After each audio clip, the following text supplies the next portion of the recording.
ಆತ್ಮೀಯ ಕನ್ನಡ ಭಾಷಾ ಶಿಕ್ಷಕ ಬಂಧುಗಳೇ ಮತ್ತು ಪ್ರೀತಿಯ ವಿದ್ಯಾರ್ಥಿ ಮಿತ್ರರೇ, ನಾನು ನಿಮ್ಮ ಪ್ರೀತಿಯ ಮೇಷ್ಟ್ರು ಡಾಕ್ಟರ್ ಎಂ ಮಹೇಂದ್ರ ಪಟೇಲ್.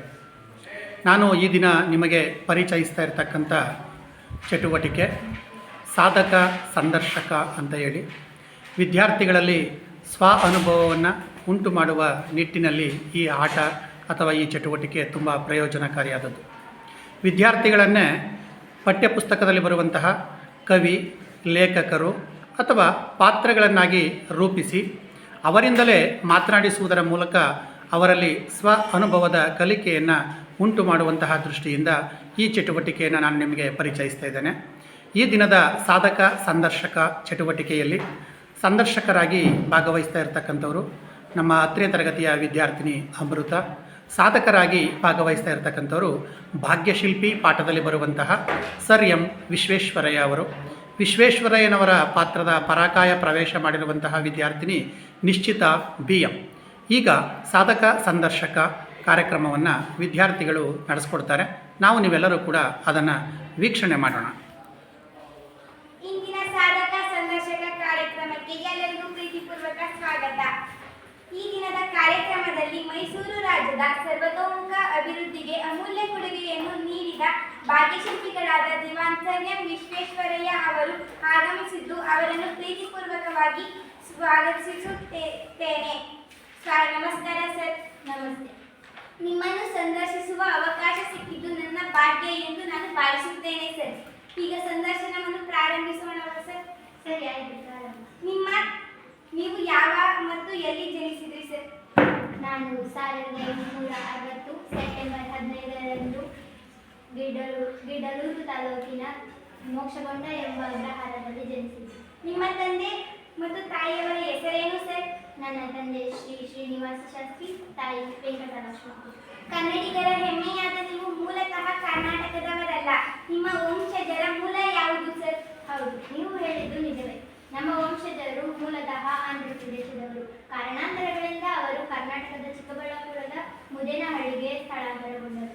ನಿಮ್ಮ ವಿದ್ಯಾಭ್ಯಾಸ ಶಿಕ್ಷಣದ ಬಗೆಗೆ ಸ್ವಲ್ಪ ಮಾಹಿತಿ ನೀಡಬಹುದಾ ಸರ್? ಹೌದು, ನೀಡುವೆ. ನಾನು ನನ್ನ ಪ್ರಾಥಮಿಕ ಶಿಕ್ಷಣವನ್ನು ಚಿಕ್ಕಬಳ್ಳಾಪುರದಲ್ಲಿ ಮುಗಿಸಿದೆ. ನಂತರ ನನ್ನ ಸೋದರ ಮಾವರಾದ H. ರಾಮಯ್ಯರವರ ಮಾರ್ಗದರ್ಶನದ ಮೇರೆಗೆ ಬೆಂಗಳೂರಿನ ವೆಲ್ಸಿಯರ್ ಪ್ರೌಢಶಾಲೆಯಲ್ಲಿ ಪ್ರೌಢ ಶಿಕ್ಷಣ ಮತ್ತು ಸೆಂಟ್ರಲ್ ಕಾಲೇಜಿನಲ್ಲಿ 2 ವರ್ಷಗಳ ಇಂಟರ್ಮೀಡಿಯೇಟ್ ಶಿಕ್ಷಣ ಮತ್ತು 3 ವರ್ಷಗಳ BA ಪದವಿಯನ್ನು ಮುಗಿಸಿದೆ. ಅಂದಿನ ದಿವಾನರಾಗಿದ್ದ ಸಿ ರಾಮಚಂದ್ರರವರು ನೀಡಿದ ವಿದ್ಯಾರ್ಥಿ ವೇತನದ ಸಹಾಯದಿಂದ ನಾನು ನನ್ನ ಇಂಜಿನಿಯರಿಂಗನ್ನು ಪುನಃ ಇಂಜಿನಿಯರಿಂಗ್ ಶಾಲೆಯಲ್ಲಿ ಡಿಪ್ಲೊಮಾವನ್ನು ಮುಗಿಸಿದೆ. ನಿಜಕ್ಕೂ ನಿಮ್ಮ ವಿದ್ಯಾರ್ಥಿ ಜೀವನ ಕುತೂಹಲಕಾರಿಯಾಗಿದೆ ಸರ್. ಇಂದಿನ ವಿದ್ಯಾರ್ಥಿ ಸಮುದಾಯಕ್ಕೆ ಪ್ರೇರಣೆಯಾಗಿದೆ. ನೀವು ವಿದ್ಯಾರ್ಥಿಯಾಗಿದ್ದಾಗ ಯಾವುದೋ ಬಹುಮಾನಕ್ಕೆ ಪಾತ್ರರಾಗಿದ್ದೀರಿ ಅಲ್ವಾ ಸರ್? ಹೌದು, ನೀವು ಹೇಳಿದ್ದು ನಿಜವೇ. ನನಗೆ ಡಿಪ್ಲೊಮಾದಲ್ಲಿ ಪ್ರಥಮ ಸ್ಥಾನದಲ್ಲಿ ಉತ್ತೀರ್ಣನಾದಾಗ ನನಗೆ ಜೇಮ್ಸ್ ಬರ್ಕ್ಲಿ ಎಂಬ ಪ್ರಶಸ್ತಿಯನ್ನು ಸಹ ನೀಡಿದ್ದಾರೆ. ನೀವು ಮೊದಲ ಬಾರಿಗೆ ಎಲ್ಲಿ ಮತ್ತು ಯಾವ ವೃತ್ತಿಯನ್ನು ಆರಂಭಿಸಿದ್ರಿ ಸರ್? ನಾನು 1884ರಲ್ಲಿ ಮದ್ರಾಸ್ ಪ್ರಾಂತ್ಯದ ಲೋಕೋಪಯೋಗಿ ಇಲಾಖೆಯ ಸಹಾಯಕ ಇಂಜಿನಿಯರ್ ಆಗಿ ನನ್ನ ವೃತ್ತಿಯನ್ನು ಪ್ರಾರಂಭಿಸಿದೆ. ಮುಂಬೈ ಪ್ರಾಂತ್ಯದ ಗವರ್ನರ್ ಸ್ಯಾಂಡ್ ಆರ್ಟ್ಸ್ ಅವರು ನಿಮ್ಮನ್ನು ಮೆಚ್ಚಿಕೊಂಡು ಹೊಗಳಿದ್ರು ಅಲ್ವಾ ಸರ್? ಹೌದು, ಅದು ನನಗೂ ಒಂದು ಸಂತೋಷದ ವಿಷಯವೇ ಆಗಿತ್ತು. ನಾವು ಮದ್ರಾಸ್ ಪ್ರಾಂತ್ಯದಲ್ಲಿ ಇಂಜಿನಿಯರ್ ಆಗಿ ಕೆಲಸ ನಡೆಸುತ್ತಿದ್ದಾಗ ಅಲ್ಲಿಯ 2 ಪ್ರಮುಖ ಜಿಲ್ಲೆಗಳಾದ ಖಾಂದೇಶ್ ಮತ್ತು ನಾಸಿಕ್ಗಳಲ್ಲಿ ಪಂಜ್ರಾ ನದಿಯ ಮೂಲಕ ಹರಿಯುತ್ತಿದ್ದ ನೀರಾವರಿಯನ್ನು ತೂಗು ಮೇಲ್ಗಾಲುವೆ ಮಾಡಿ ಮತ್ತು ಸಿಂಧ್ ಪ್ರಾಂತ್ಯ ಮತ್ತು ಸುತ್ತೂರು ಪ್ರಾಂತ್ಯಗಳಿಗೆ ಕುಡಿಯುವ ನೀರಿನ ಸೌಲಭ್ಯವನ್ನು ಮಾಡಿಕೊಟ್ಟಾಗ ಗವರ್ನರ್ ನನ್ನನ್ನು ಹೊಗಳಿದ್ದು. ಅಣೆಕಟ್ಟೆಗಳಿಗೆ ಸ್ವಯಂ ಚಾಲಿತ ಬಾಗಿಲುಗಳ ಅನ್ವೇಷಣೆ ನಿಮಗೆ ಮತ್ತಷ್ಟು ಪ್ರಸಿದ್ಧಿಯನ್ನು ತಂದುಕೊಟ್ಟಿತು ಅಲ್ವಾ ಸರ್? ಹೌದು, ಅದು ನಿಜವೇ.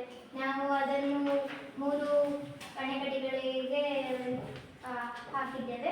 ಅದು ಮೊದಲಿಗೆ ನಾವು ಅದನ್ನು ಬೀಚ್ ಜಲಾಶಯಕ್ಕೆ ಹಾಕಿದ್ದೆವು. ನಂತರ ನಮ್ಮ ಕರ್ನಾಟಕದ ಕೃಷ್ಣರಾಜಸಾಗರ ಮತ್ತು ಗ್ವಾಲಿಯರ್ನ ತಿಗ್ರಾ ಜಲಾಶಯಗಳಿಗೆ ಹಾಕಲಾಯಿತು. ವಿಶ್ವದಲ್ಲಿ ಮೊದಲ ಬಾರಿಗೆ ಸ್ವಯಂ ಚಾಲಿತ ಗೇಟುಗಳ ಅನ್ವೇಷಣೆ ಮಾಡಿದ ನಿಮಗೆ ಅಭಿನಂದನೆಗಳು ಸರ್. ಧನ್ಯವಾದಗಳು. ಮುಂಬೈ ಪ್ರಾಂತ್ಯದ ಸ್ಯಾನಿಟರಿ ಇಂಜಿನಿಯರ್ ಆಗಿ ನೇಮಕಗೊಂಡ ಮೊದಲು ಭಾರತೀಯರು ನೀವು ಎಂಬುದು ನಮ್ಮ ಹೆಮ್ಮೆ. ಮುಂದೆ ನೀವು ಹೈದರಾಬಾದ್ ಪ್ರಾಂತ್ಯದಲ್ಲಿ ಮಾಡಿದ ಕೆಲಸ ಕಾರ್ಯ ಕಾರ್ಯಗಳ ಬಗ್ಗೆ ಸ್ವಲ್ಪ ಮಾಹಿತಿ ಕೊಡಬಹುದಾ ಸರ್? ಹೌದು, ಅದು ನನಗೂ ಹೆಮ್ಮೆಯ ವಿಚಾರವೇ. ಅದು ನಾನು ಹೈದರಾಬಾದ್ನಲ್ಲಿ ಕೆಲಸ ನಿರ್ವಹಿಸುತ್ತಿದ್ದಾಗ ಇಸಿ ಮತ್ತು ಮೂಸಿ ನದಿಗಳ ಪ್ರವಾಹದಿಂದ ಹಲವು ಆರ್ಥಿಕ ನಷ್ಟ ಉಂಟಾಗಿತ್ತು. ಇದನ್ನು ತಡೆಗಟ್ಟಲು ನಾವು ಎರಡೂ ನದಿಗಳಿಗೂ ಪ್ರತ್ಯೇಕ ಜಲಾಶಯಗಳನ್ನು ನಿರ್ಮಿಸಿ ಆ ಸಮಸ್ಯೆಯನ್ನು ಬಗೆಹರಿಸಿದೆವು. ನಾವು ಈ ಸುಯೋಜಿತ ನಗರಗಳ ಪಟ್ಟಿಗೆ ಹೈದರಾಬಾದನ್ನು ಸೇರಿಸಬೇಕೆಂದು ಹಲವು ಪ್ರಯತ್ನಗಳನ್ನು ಕೊಟ್ಟೆವು ಮತ್ತು ಅದರಲ್ಲಿ ಸಫಲರೂ ಆದೆವು.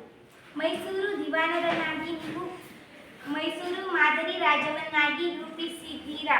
ಈ ನಿಟ್ಟಿನಲ್ಲಿ ನೀವು ಕೈಗೊಂಡ ಅಭಿವೃದ್ಧಿ ಕಾರ್ಯಕ್ರಮಗಳು ಯಾವುವು ಸರ್? ನಾನು ಹಲವು ಕಾರ್ಯಕ್ರಮಗಳನ್ನು ಕೈಗೊಂಡಿದ್ದೇನೆ. ಅದರಲ್ಲಿ ಮೊದಲಿಗೆ ನಾನು ದಕ್ಷ ಆಡಳಿತ ಮತ್ತು ಪ್ರಾಮಾಣಿಕ ಆಡಳಿತಕ್ಕೆ ಒತ್ತು ನೀಡಿದೆ.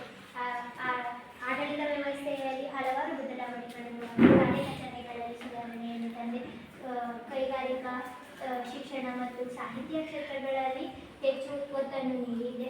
ಮದ್ರಾಸ್ ಪ್ರಾಂತ್ಯಕ್ಕೆ ಮಾತ್ರ ಸೀಮಿತವಾಗಿದ್ದ ಪ್ರೌಢಶಾಲಾ ಶಿಕ್ಷಣವನ್ನು ಪ್ರತ್ಯೇಕಗೊಳಿಸಿ ಪ್ರತಿಯೊಂದು ರಾಜ್ಯಕ್ಕೂ ನೀಡಿದೆ. ಈ ಸ್ವಲ್ಪ ಕಾರ್ಯಗಳನ್ನು ನಾನು ಮಾಡಿದೆ. ಎಲ್ಲ ಸಮಸ್ಯೆಗಳಿಗೂ ಶಿಕ್ಷಣವೇ ಪರಮೋಚ್ಚ ಪರಿಹಾರ ಎಂಬುದು ನಿಮ್ಮ ಅಭಿಮತ. ಶಿಕ್ಷಣ ಕ್ಷೇತ್ರದಲ್ಲಿ ನೀವು ಮಾಡಿದ ಕಾರ್ಯಕ್ರಮದ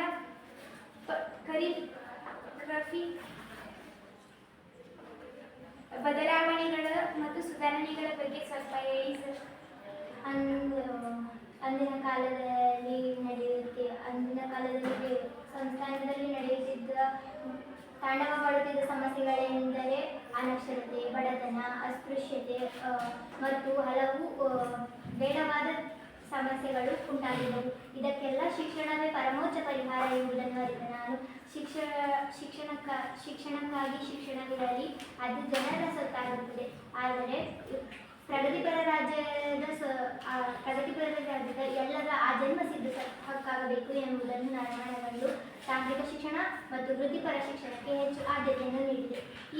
ಈ ಮೂಲಕ ನಾನು ಹಲವಾರು ಶಾಲೆಗಳನ್ನು ಸ್ಥಾಪಿಸಿದೆ. ಅವುಗಳಲ್ಲಿ ಬೆಂಗಳೂರಿನ ಇಂಜಿನಿಯರಿಂಗ್ ಶಾಲೆ, ಮೈಸೂರಿನಲ್ಲಿ ಚಾಮರಾಜೇಂದ್ರ ಸಂಸ್ಥೆಗಳನ್ನು ಸ್ಥಾಪಿಸಿ ಹಲವಾರು ಶಿಕ್ಷಣಕ್ಕೆ ಒತ್ತು ನೀಡಿ ಶಿಕ್ಷಣವೇ ಸಮಸ್ಯೆಗಳಿಗೆ ಪರಮೋಚ್ಚ ಪರಿಹಾರ ಎಂಬುದನ್ನು ನಾನು ಮನಗಂಡಿದ್ದೇನೆ.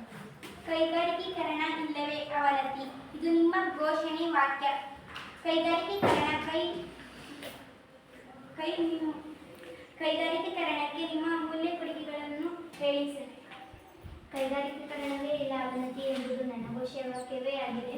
ಭದ್ರಾವತಿಯ ಉಕ್ಕು ಮತ್ತು ಕಬ್ಬಿಣ ಕಾರ್ಖಾನೆಯನ್ನು ಕಟ್ಟುವುದು ನನ್ನ ಅತಿ ದೊಡ್ಡ ಗುರಿಯಾಗಿತ್ತು ಮತ್ತು ಇನ್ನೂ ಇತರ ಹಲವಾರು ಕಾರ್ಖಾನೆಗಳು, ಉದಾಹರಣೆಗೆ ಗಂಧದ ಎಣ್ಣೆಯ ಕಾರ್ಖಾನೆ, ಕಬ್ಬಿಣ ಸಕ್ಕರೆ ಕಾರ್ಖಾನೆ, ಸೋಪು ಮತ್ತು ಲೋಹಗಳ ತಯಾರಿಕೆಯ ಕಾರ್ಖಾನೆಗಳು, ಬೆಂಕಿ ಕಡಿಯ ಕಾರ್ಖಾನೆ, ಪೆನ್ಸಿಲ್ ಕಾರ್ಖಾನೆ, ಬೆಡ್ ಕಾರ್ಖಾನೆ ಮುಂತಾದ ಕಾರ್ಖಾನೆಗಳನ್ನು ಪ್ರಾರಂಭಿಸಿ ಈ ಮೈಸೂರನ್ನು ಪ್ರಗತಿಯೆಡೆಗೆ ತೆಗೆದೊಯ್ಯುವುದು ನನ್ನ ಆಶಯವಾಗಿತ್ತು. ಇಷ್ಟೆಲ್ಲ ಕಾರ್ಯವನ್ನು ಮಾಡಿದ ನಿಮಗೆ ದೊರೆತ ಪ್ರಶಸ್ತಿಗಳು ಯಾವುವು ಸರ್? ನನಗೊಂದೆರಡು ಪ್ರಶಸ್ತಿಗಳು ದೊರೆತಿವೆ. ಅಂದಿನ ಕಾಲದಲ್ಲಿದ್ದ ಬ್ರಿಟಿಷರು ನನಗೆ ಸರ್ ಎಂಬ ಪದವಿಯನ್ನು ನೀಡಿ ಗೌರವಿಸಿದರು ಮತ್ತು ಹಲವು ವಿಶ್ವವಿದ್ಯಾನಿಲಯಗಳಿಂದ ನನಗೆ ಡಾಕ್ಟರೇಟ್ ಪ್ರಶಸ್ತಿಗಳು ದೊರೆತಿವೆ ಮತ್ತು ಭಾರತದ ಅತಿ ದೊಡ್ಡ ಪ್ರಶಸ್ತಿಯಾದ ಭಾರತ ರತ್ನವು ನನಗೆ ನೀಡಿದೆ. ಇದು ನನ್ನ ಭಾಗ್ಯವೆಂದೇ ನಾನು ಭಾವಿಸುತ್ತೇನೆ. ಇಂದಿನ ವಿದ್ಯಾರ್ಥಿ ಸಮುದಾಯವನ್ನು ಕುರಿತು ನೀವು ಎರಡು ಕಿವಿ ಮಾತನ್ನು ಹೇಳಿ ಸರ್. ನಿಮ್ಮ ಗುರಿ ಮತ್ತು ಆಶಯಗಳನ್ನು ಪೂರೈಸಲು ಯಾವುದೇ ಆರ್ಥಿಕ ಅಥವಾ ಯಾವುದೇ ಸಮಸ್ಯೆಗಳಿದ್ದರೂ ನೀವು ಅದರಿಂದ ಎದೆಗುಂದದೆ ಮುನ್ನುಗ್ಗಬೇಕೆಂದು ನಾನು ಹೇಳುತ್ತೇನೆ. ಸರ್, ನಿಮಗೆ ಸಮಯವಿಲ್ಲದಿದ್ದರೂ